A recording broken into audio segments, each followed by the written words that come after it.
Welcome to another episode of the 209 podcast. This week, we're talking with Turlock native and professional baseball player Kevin Kramer for our first episode of 2021. Kevin has a lot going on in the new year between the upcoming baseball season and the new charity he started with his wife in Turlock, so let's get into the conversation. Hey, Kevin, thank you so much for joining us on the 209 podcast. We're super excited to have you here, and I'm sure everyone watching is going to be very excited to hear what you have to say. But for those who may not know you, can you kind of explain what you got going on right now, who you are, and why the podcast would be interested in you? Yeah, so, first and foremost, I'm from Turlock originally. Went to Turlock High School. After high school, went to UCLA, played on the UCLA baseball team there. Was fortunate to get drafted by the Pirates in the second round back in 2015. Made my way up through the minor leagues, debuted in 2018, and this will be upcoming. So I've had 3 years, parts of 3 years on the big league roster with the Pirates, and just recently, we launched our family foundation, which is aimed at giving back to Turlock, our hometown, our community. And so we got a lot going on, but that's kind of a little synopsis about me and my family, and we're excited to be here. So thank you for having us. Yeah, I'm excited, probably a little more so for you than maybe any guest we've had so far. For those who don't know, Kevin and I went to kindergarten together. We know each other from high school. And I wanted to kind of go back to those high school days because while a lot of people know you as a baseball player, they might not know that you were known as the touchdown king back in high school. So I kind of wanted to talk to you about that. What went into playing two sports at such a high level when you were in high school? I looked up your stats from senior year as Bulldog quarterback. You had over 1,000 passing yards and over 1,000 rushing yards that season. And you actually had more rushing touchdowns than you did passing touchdowns. So what was that like, balancing that? And did you ever consider maybe going the football route? Yeah, I think the balancing act was really tough. And, I think back on my football days, honestly, more than my baseball days in high school, because I was hardly ever there for summer camp, for training camps, because I was always gone playing baseball. And so, there's always a question like, man, what if I would have, put more time into football? And it just wasn't in the cards for me. And I always kind of knew that I was going to go the baseball route.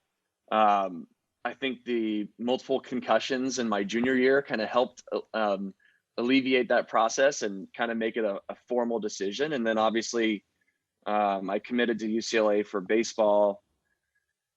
That would have been the fall of 2009. And I talked to a couple schools about potentially playing football, but in my high school career, I was more of a running quarterback who we didn't throw the ball a whole lot. And so, as a 6 foot, 185, 190 pound quarterback, you're not exactly, looking at being a pocket passer, which those guys are usually 6'3", 6'4", 6'5". And I honestly never really entertained football past high school. I loved playing it. It was so much fun. And I had done it since I was a kiddo, and obviously like with my brothers playing it growing up. And so I don't know, it was kind of one of those things, like I feel like I had to do it, but it wasn't really, it was so much fun that it just kind of wasn't even a decision to not play. So yeah, I feel bad. Looking back, I was gone all summer playing baseball. All over the country, some years all over the world. And the coaches knew, and we had conversations about the fact that I was going to be gone and wasn't going to be at camp very much. But I enjoyed it so much. I had a great time.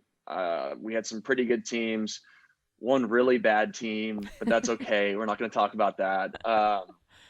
So yeah, it was a tough balancing act. And honestly, I don't know how, looking back, I don't know how we did it. I don't know how there was enough hours in the day between, traveling to the Bay Area for baseball tournaments, baseball games, practice, and then coming back and playing a 7-on-7 scrimmage in July. Yeah. So I love looking back at the high school days, the football days, so much fun. I honestly look back at the football days more than I did the baseball days. Just because there's nothing like playing in front of 10,000 fans. There's nothing like that. And obviously in baseball, you're playing in a smaller, not even a stadium, but you're playing in a field, and it was a lot of fun. And high school playoffs were so much fun when we got to go and play up at UOP. But you know, for me, there was nothing that really matched that Friday night game, and it was fun always looking back on that. And I still look back on it with a lot of pride and a lot of excitement, and just I was proud to be able to do both, but it was tough during those years to try and manage, two sports and trying to make sure I gave enough time to each of them. Yeah, and you mentioned you committed to UCLA back in '09, but you were actually drafted to the MLB right out of high school in 2011 to the Indians, I believe. Is that correct? Yep. Okay, so when that happened, did you ever consider, going pro straight out of high school and turning down a excellent education at UCLA? I'm sure maybe it didn't cross your mind as much as most think it did, but what went into that decision?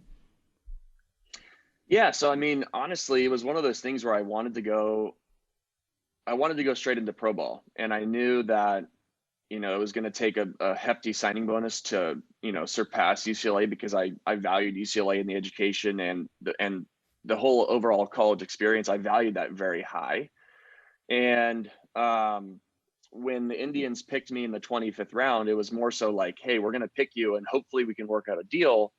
But we're also in the draft for baseball, we're not going to waste a first, second, third, fourth, or fifth round pick if we don't know you're fully committed to signing with us. And so, I didn't have a great senior year. I walked a bunch. I struck out a bunch. I didn't hit as many homers as I did my junior year. And so, coming off kind of a down year, it was looking a little bit more and more like I was going to go to college, and that was totally fine. That's why I had committed to a school that I believed in the education. I believed in the coaching staff and the baseball program. And it was going to take a pretty significant number to get me away from going to school because of a down year. Now, if I had gone out and hit 500 and a crazy amount of homers, they probably would have given me the money that I wanted. But I also knew that, whether or not high school teams pitched to me, that wasn't in my control. So initially I had wanted to sign and go into pro ball right away because I felt like that was my best chance, to potentially get to the big leagues at an early age. But at the end of the day, like, the number wasn't there. I didn't want to sacrifice what I thought was a phenomenal experience. And I didn't regret not signing. Of course, there were always days where you're like, man, I wonder what I would have done if I would have, signed at 17. But, my experience at UCLA was phenomenal. We ended up winning a College World Series in 2013, my sophomore year. And the friends that I have, the memories that I have from UCLA and still think about often and still talk to those friends, like that's worth more than any dollar amount you could ever throw at me. So, we went to UCLA, made the best of it, had a great time, and then was fortunate enough to get drafted in the second round and pretty much get that number that I wanted in high school. So, all in all, it was a great experience. And, everyone has a different path and everyone has a different journey. And that's what makes everyone's, experience unique. Yeah, it all ended up working out, but I don't think it was a shock to anyone that you were drafted right out of high school. Turlock High School and Turlock and the 209 in general produces great athletes when it comes to baseball. What do you think it is about this area that makes baseball so popular and then produces that sort of talent? Yeah, I mean, honestly, like, the 209 produces some great athletes, and I'm really encouraged to see, the athletes that have come out after me, because it's been churning out some pretty serious athletes at a really high level. And that's all you can really hope for. Is you always want, the next wave of guys to be better than you, because that's what you try to do as a kid when you look up to, guys like Tommy Mendonça and Tom Brandstatter and Blake Amador. Like, you want to be better than them, and I'm sure that they wanted us to be better than them too. So it's encouraging to see. I mean, I think it's a great area where I think what really it boils down to is you're able to play multiple sports, and you're not, in one sport at an early age. And I know that, the sports industry has kind of turned from kids playing multiple sports to more, specialized, focused on one sport. But I mean, the area, the community, you have good weather all year round. And there's plenty of people to go out there and play with you. And I think that's the biggest thing is for kids to go out in the street. I'm sure they don't do it as much as we used to, but for kids to be able to have other kids to play with and to push each other and compete, whether it's a one-on-one basketball tournament, a 7-on-7 football tournament, whatever it is. I think that the 209 pretty crazy good talent. And I think that people, evaluators, whether it's colleges, the MLB Draft, are starting to really notice that. And I think that the sky's the limit for kids because, beforehand you'd have to go out, to Sacramento or to Fresno or to the Bay Area and try to play in front of people and to do showcases up there. And now, showcases are pretty popular and they're expanding. And there are so many good athletes in every community, but I think for the 209 to be so close to big cities like Sacramento and San Francisco and San Jose, the evaluators have taken notice that there are a lot of good athletes and that it's kind of a sneaky surprise. I don't know why it's a surprise because, the 209's been producing talent for a long, long time, but better late than never. And now, more kids are going out, they're accomplishing their goals, they're accomplishing their dreams. And I think that is kind of bringing more awareness to the community. And that's really what it's all about is, putting yourself in a position to succeed. And then next thing you know, more kids from Turlock are getting, Turlock, Modesto, Merced, more kids are getting noticed. And that's all you can really hope for the next wave. Yeah, we just saw Tyler Soderstrom get drafted in the first round, first pick from the A's. So that was super exciting. When you got drafted in 2015, you went in the second round and you made your MLB debut with the Pirates in 2018. What was that 3-year period like in the minors, between getting drafted and making your MLB debut? Because I think a lot of people understand that it's a struggle, but it might be nice to hear it kind of firsthand from someone who worked their way up. Yeah, I mean, I think unless you have a minor league, team in your town, which Turlock obviously has the Modesto Nuts, I believe that's what they're still called. Yeah, close. So you get a little bit of a glimpse, but I think, as you climb up to, high A, double A, triple A, I played with so many good guys that for some reason it just didn't work out. It's not really about talent at that level. Everyone is very talented and everyone, contributes to the team in a different way. I just think when you play, when you leave home for spring training, you're looking at 7 weeks for spring training. And then you go and you're assigned to a team, whatever minor league level or, potentially big league level that is. And then you're gone for at least 5 months straight. And you get, you have a 3-day break for the All-Star break if you weren't selected as an All-Star. And so I think the daily grind kind of gets to guys. And I think if you look at it as a whole of a season, you can kind of get wrapped up in like, wow, I'm in April and I'm not going to be done until September and that's just for the minor league season. If you're lucky enough to get called up, you're playing until September 30th. And so, I mean, for me, I played well at pretty much every level. I had some bouts of, not playing well and some extended slumps. And I think that I'm really grateful for those times because it gave me a glimpse of what it was like to do it day in and day out, year in and year out. And, going back to spring training, this will be my, I think, 5th full spring training and 6 parts of my 6th season. And I mean, looking back now, that's crazy to say, but it's a grind. There's no sugarcoating it. And I think the minor leagues, it's not glamorous. They're trying to do a better job of taking care of those guys and giving them better accommodations on the road and better food and better stadiums because, like every person, you're going to be like, oh, well, we had it pretty tough and the next generation doesn't have it tough. And everyone has it tough relative to their circumstances, right? I could tell you about getting grocery store like sandwiches for lunch, and like we got a big platter of grocery store sandwiches that was made like 4 days ago, and then they brought it in and they put it on the table and said, here guys, here's your lunch. If it was glamorous at the lower levels, there's no encouragement to get to the next level. There's no reason to keep going if you have, great accommodations in short season, which they don't even have anymore. They took away that whole entire league. Yeah. So, I mean, it's a grind, but I think the thing that I treasure the most out of the minor leagues is the fact that most guys are the guys you play with early on are usually the guys that you climb up with. And so I played on some pretty special teams. I mean, I was lucky enough to play on another team in 2015 in short season. And then in 2016 in high A, we won a championship. In 2017, we won a championship. And it was pretty much the same group of guys just climbing little by little up the minor league system. And I think, those relationships were what got you through it. And it's not glamorous. It's not a time of your life. It's not a sexy season of life. But look, you get to play baseball day in and day out.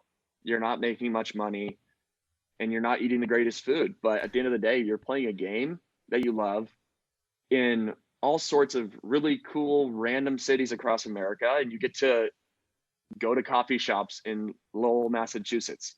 And you get to go explore on some off days when you're in a random town that you've never been to. But like for me, that was the most important with the guys, the relationships that I was able to create. Because if you don't have a good relationship with your teammates, you're not going to get through it. It's not that glamorous of a life. And as you go up, it gets better and better and better. And that's the way it should be, because when you're in AAA and you're flying Charlotte and you go play in one of the coolest stadiums I've ever played at, you're one step away from the big leagues. And realistically, you're one day away from the big leagues, because that's the way it works. You have to be ready to go every day in AAA because you're an injury away, or you're, a guy getting traded or released or designated.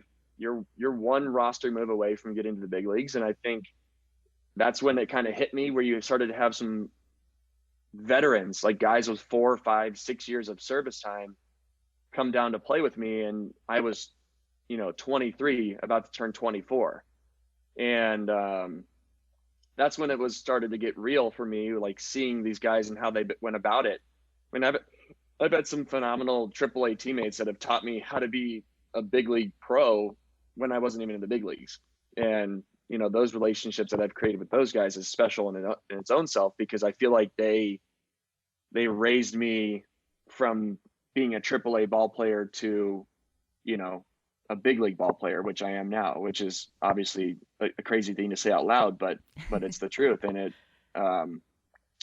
it's special in its own right. And that the climb up to the big leagues is it's hard, but it's very, very worth it. And I think even guys that don't get to the big leagues, when they look back on their experience, they will still tell you it was worth the grind and worth the effort that they put in. Yeah. And as we all know, you did make it. You debuted in 2018, like we talked about before. And I remember being downtown Turlock, I think the night of your first game, and people were just crowded around the TVs that had the game on at different restaurants. So it was super exciting to see. This past season, though, you had hip surgery and you were out for the 2020 season, which obviously was unlike any baseball season we've ever seen before. When did you realize that you were going to have hip surgery? Was it before we even knew that there was a pandemic? Was it a decision you made when you found out what the season was going to look like, or what went into that? Yeah, so it was really weird timing the way it worked out. I was running around third base and kind of like stepped on the bag weird, and I didn't really feel anything when it happened, but I took like a little stumble around third, caught myself from falling, and the next inning I went to go hit and I couldn't swing. I couldn't rotate. And wow. There was like a pinching pain in my hip. And I was like, that's really weird. So I went up to hit anyways. I don't really know why, but I tried to rotate and my leg went numb. And this was 3 days before spring training was canceled. Okay. And so it was on a Tuesday afternoon. We had an off day Wednesday, and I figured, okay, I'll just get to the off day. I'll rest up. I'll come back Thursday and be good to go. And I come in on Wednesday for some treatment, and just they were checking me for a hernia. They were trying to figure out what was going on because I was having pain in really weird areas of my hip. And so I didn't play on Thursday, and then we got canceled. And they said, like, hey, we're going to cancel spring training. This, COVID-19's here. We don't really know what this means, but we're not playing anymore. And I was scheduled to get an MRI on Monday, but in turn, on our team meeting, they told us that we needed to leave. Like, they were going to shut the facility down. Everyone needed to go home or go somewhere else, but they couldn't be at the facility. Ended up packing up our place in Florida, got my family on a plane back to Arizona. We got back safe and sound. Obviously, like everyone else, we were trying to just figure out what the heck COVID-19 was. And, if we had to wipe down our groceries with Lysol wipes or do whatever, like normal everyday stuff. And after being home for a couple of days, I reached out to the team and said, I want to get an MRI and figure out what's going on with my hip. We have some downtime now because we're not going to be playing anytime soon. Let's figure out what's going on. And so I got the MRI back, and it was not a good result. And we kind of figured that it was, not so good after literally not being able to rotate my hip whatsoever. Yeah, probably so the most important part of your swing. just a little bit. Just a little bit, yeah. Yeah. So we figured that out. It was a torn labrum. It had been something that had been, kind of tearing the labrum in the hip over the course of my life, really, with all the rotational swings, with all the, stress that we put on our bodies every day. And we tried to rehab it for a couple of weeks. Obviously, COVID was, everything was still shut down. We still didn't really have any direction from the league. And at a certain point, it was getting more painful to, sit on the couch. It was getting more painful to go to rehab and for them to be moving my hip in certain areas. And I just decided, like, hey, look, I can't rotate. I can't do what I think I'm supposed to be able to do as a professional athlete. And, pretty much regardless of whether there was going to be a season or not, we weren't very encouraged that it was going to be a long season. And it wasn't one of those things where we could just patch it up and get back to work. And regardless of whether there was going to be a season or not, with the kind of surgery that I was going to require, I was going to be out. I mean, it didn't matter if they pushed the season back to December. Realistically, I was going to be out for the whole year. And so we set up surgery with the Olympic doctor out in Vail. And then I think I had surgery on like May 13th or 14th. And it was worse than the MRI showed. And I kind of had figured that with the kind of symptoms that I was showing. So yeah, I mean, it wasn't a fun decision. Obviously, I had hoped to kind of solidify myself as an everyday guy, one that could get, a couple hundred at bats in a year and kind of get out of that bench role. But, everything happens for a reason. And I was able to spend this whole year rehabbing and getting my body right. And, I'm really fortunate that I was able to spend so much time with not only my wife, but also my daughter. And, in a baseball life, you're gone for half the season. And it's unlikely that families get, travel. And this year they didn't get to travel whatsoever. So Right. I took the silver lining out of it, being able to spend so much time with my daughter in her first year of life. And, I got to take some time and kind of figure out how I wanted to, reconfigure my body and how I could set myself up, for the future. And, obviously it wasn't a fun surgery or a fun rehab, but I'm really grateful for the outcome of it. Being able to go and be ready to go at the start of spring training. And so, yeah, we're ready to go. It was a long year like everyone had, but there was a lot of good that came out of it for us as a family and for me as a ball player. And hopefully that shows in 2021. Yeah, if there's any season you're ever going to miss due to an injury, I guess this would be the one to do it on. What's your outlook for next season heading into spring training? I know you were outrighted back to AAA recently. So Yep. What's your game plan to try and make that 40-man roster? Yeah. So, I mean, for me, like, getting taken off the roster, was, kind of a bummer of a move, but I totally understand it from the business side. It's a paper move. Um, like every year going into spring training, teams usually leave a couple slots open on their 40 man because they anticipate, adding guys to the roster. And for me, they need to know that I'm healthy. And until I get on a field in front of them, I can't show them that. And so it's an unfortunate move, but I understand it. And for me, being able to focus on what I can control, coming into camp healthy, coming into camp in really, really good shape, being able to prove that I'm a guy who can play multiple positions if need be, and provide a high average, high power guy from the left side is really all I need to worry about. So, I mean, obviously it's not a sure thing that I'll get back to the big leagues, but it never, we're on a day by day profession where you have to show up every day and prove your worth. And for me, I think for some people that's a scary thought, but for me, like that's all I ever want. That's all I want is I want a chance to prove myself every day. And with a hip that actually works now, I'm very encouraged that I'll be able to be better than I was before. I mean, I'm in a better spot mentally, physically, emotionally, and just outlook wise going into 2021. I'm very encouraged that I'll be where I need to be at the end of the year or even sooner. And I just want to go out there. I'm going to play hard. I'm going to do my best. And the really cool part about having a kid is that baseball is not the one thing that matters anymore. It matters and it's very important. And I love playing, and I hope I play in the big leagues for, another 10 years. But at the end of the day, I only can control how I play, the effort that I give, and how much work I put in. And that's all I need to control and worry about. And then I show up at home after a training session and I get to be dad. And that, that means the most to me.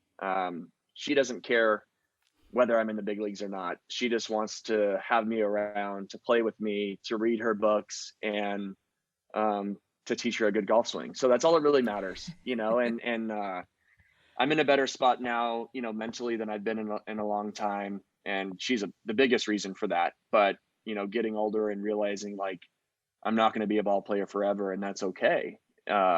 It gives you a little bit of grace that I haven't always given myself. So 2021 is going to be interesting, of course, with COVID and us not being vaccinated and stuff like that, and trying to figure out when the season gets going, because we don't know yet. But when we do play, I'm going to give it my all and go out there and play well and see where the chips fall. Because, with baseball, you just can control how you play, and that's it. And whether you get added back to the roster or not, it matters, but it's not always a guarantee. If you go out there and hit 300, you're going to get called back up. So for me, I just got to worry about, my training and putting myself in the best spot, go out there and compete, and then whatever happens, happens. Yeah, you'll definitely have all the 209 rooting for you this next season. And I think it's interesting hearing you talk about kind of your shift in identity from just being a baseball player pretty much your whole life to now being a dad. And we know you as a baseball player. We now know you as a father, but you've taken on an additional role this year, and that's as the co-founder of your own charity. So can you talk about your charity, the Kramer Family Foundation, and how that all got started and what you guys not only are hoping to do, but what you've already achieved? Yeah. So, I mean, definitely a shift in identity for me. I think, becoming a father was allowed me the ability to show people a different side of me than I don't think many people have seen before. I've always kind of been a stoic, blank-faced guy who just wanted to compete. And that was me for a long time. And there's still, shades of that. But I think for me, being able to, show that I do have a soft side, and I have to show my daughter every day, who I want her to know me as. And I think the foundation is just kind of another branch of that. I've always wanted to do something like this. We've always been very involved in, different charities around town, whether it was Relay for Life as a kid in high school. Riley co-founded the Relay for Life chapter with Kristen Betancourt at Turlock High School. And we were obviously a part of that.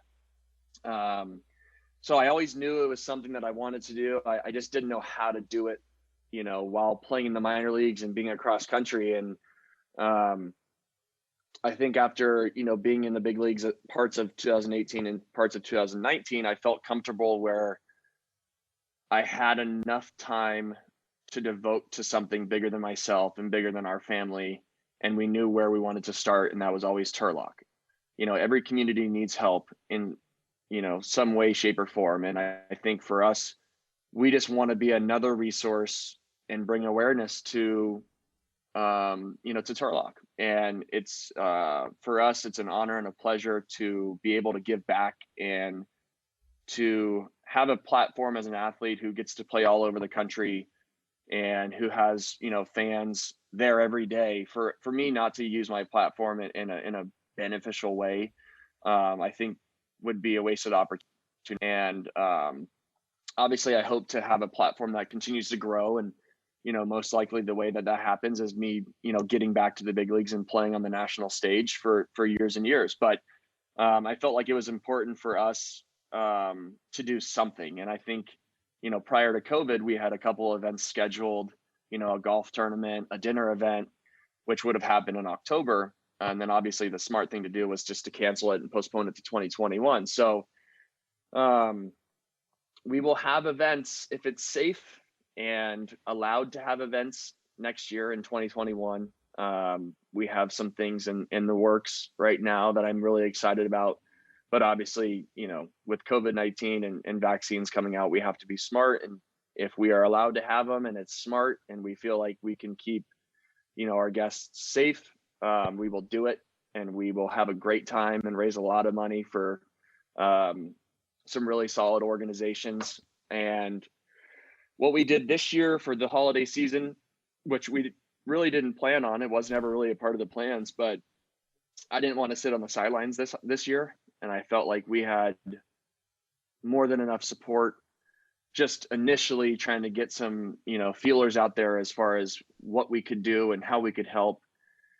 And so we launched the holiday meal campaign. And initially, we donated $1,000 or 1,000 meals to Salvation Army right off the bat. It was a no-brainer, to get, obviously with COVID-19 impacting so many people in so many different ways. My wife is a foodie through and through, and people deserve food at the very minimum, and they need it. And with more people applying and needing food, needing to know where their groceries are coming from, we felt like that was a no-brainer for us. So all in all, we were able to raise enough money to cover 4,500 meals, which I thought was absolutely phenomenal because that blew our goal out of the water by 2,000 meals. So we raised just a little over $13,500, which equates to 4,500 meals. We were able to donate that 1,000 meals to Salvation Army. We donated $3,000 to Turlock Together. Wow. And we donated $5,600 to the United Samaritans Foundation. So all in all, between the three different organizations, that equates to 4,500 meals during the holiday season. We would have loved to have been there and be on the ground and help out and be serving. But with COVID-19 and a little one and, us being in Arizona, it just didn't make sense for us to put more people at risk or put my family at risk. So we will be there next year. I don't know if this is going to be an annual thing. I mean, with so much support, I feel like it has to be, which we are obviously very gracious if that is the thing.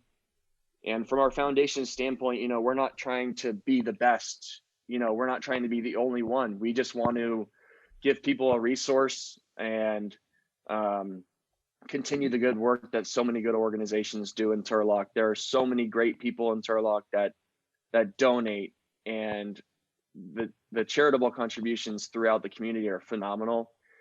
We just want people to donate, whether that's through our foundation, great. If that's through the Salvation Army or the United Samaritans Foundation or Turlock Together or whatever engine you need to use for your donations and to be able to help people, that's phenomenal. We just want to be another resource for people.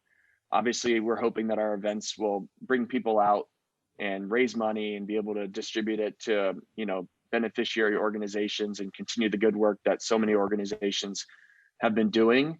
we just want to be another resource for people and, continue to advance the good work that other organizations have done. Because for us, we're gone most of the year. We don't live in Turlock anymore, but there are some organizations that we believe in and we have been communicating with that will be able to use whatever money we are able to contribute, in 2021 and obviously in 2020. But we would just want to help them out and help their cause and advance their mission. And that's what, until we can, grow so big where, that's the goals, is to grow and, expand like crazy. But for right now, we just want to help out in any way and be able to issue grants and scholarships in the future, and just really help. And we're pretty broad right now, and that's okay because we can help in a lot of different ways. In the next probably 3 to 5 years, we'll probably rein it in and be able to really focus on a couple of causes that our board is passionate about. Not that we're not passionate about everything, but you have to rein it in a little bit. But right now we're broad, and we love that because we're able to help a lot of different ways, whether it's, holiday meals or be a sponsorship for the Be Positive event coming up here in January, or in so many different ways that we can help. And that's all we really want to do, is help in any way we can. Yeah. And even though, like you said, you guys weren't here, boots on the ground, your impact was definitely felt. And you mentioned Riley. I want to give her a shout out. She's also co-founder of your guys' foundation and your wife. So in case people didn't know who Riley was. But I saw, MLB's accounts, different accounts sharing your posts about the Kramer Foundation and stuff. And so like you said, even though you're not trying to be bigger or better than anyone, your influence definitely helps, and it made a difference here this holiday season. So it was really cool to see. If people want to get involved or give to your foundation, where can they do that? Yeah, so the easiest way is just through our website, which is the KramerFamilyFoundation.com. We have an Instagram account, a Facebook account. We've been sharing like crazy. I'm sure some people are a little sick and tired of it, but it's for the better. It's for the betterment of the community. And I wasn't a huge social media guy before, but I have the reason why I've elevated my social media game, because I have something that I believe in. And my wife Riley has helped me with that a lot, because she is the one that does all of our marketing. And for people to help out, I mean, really the easiest way is through our website, the Kramer Family Foundation. And we ended our holiday meal campaign on the 20th, I believe, so that way we could get the checks to the different organizations by Christmas. We'll have some announcements here in the next couple of months about our events and how we're going to raise money, who that money will be going to. For us, transparency is key, knowing people and their contributions are going to the causes. The donations are not going to any administration costs or, filings or anything like that. So, we're going to need a lot of volunteers for the events next year. And I'm sure that, Turlock will again support us in that. For now, we're going to kind of reboot and kind of figure out which direction we want to go for 2021. Obviously, we're hoping to have a dinner event late October and a golf event the very next day. We have those scheduled, but I'm cautious to release too many details because my wife might kill me. Yeah, we'll touch base when it's a little closer. Right. So the biggest way for people to help, I mean, right now with the holiday meal campaign being ended officially, I mean, we can always use donations. We can always, use money for future grants, for scholarships. Riley and I have had a scholarship with the high school for going on 5 years now. And that's one thing that's pretty much the reason why we did this foundation. Initially, we started out, it's like, okay, we want to do half of our proceeds from our year will go to high school scholarships or college scholarships. And then half would go to a different organization that our board agreed upon or our donors agreed upon. That's one thing that is in the works right now, is having our donors select the different organizations that we will donate to. So we're excited. I mean, it was kind of it was a thrown together last minute effort to get food on the plates for the holiday season. But I'm so grateful for the support. We're so excited that to have launched, without really much of a warning or, a notice. And Turlock again has shown up for us. And I think, the baseball community has shown up for us a lot with just reposting and sharing our story. And, the Players Union has done a great job for us, getting our story out there. And we're just really grateful for everyone to have taken the time to obviously, donate, but also more impactful for us is just having everyone see it across the country, in Turlock, in Modesto, in San Francisco. Just our story is, obviously we hope to do great things, and we're going to work our butts off to do great things. And the contributions, monetarily are phenomenal, but we just want to spread the word and get it out there so people can just reshare. If we post about it, you can reshare our story, and we just want as many eyes on it as possible because, in the social media world, if you get eyes on it, you're going to get, contributions to the foundation. And like I said, we've just received so much support, not only money wise, but, just emotionally from other people. And it's been really encouraging, really uplifting. And we can't wait to be in Turlock and hosting events and being there because, that is the community that raised us, not only myself and Riley, but also, Kristen Betancourt and James Heller and Natalie Dykesel and Jeremy McDonald, who that is our board, and all Turlock people who are very involved in the community. And we just can't wait to be back in person when it's safe.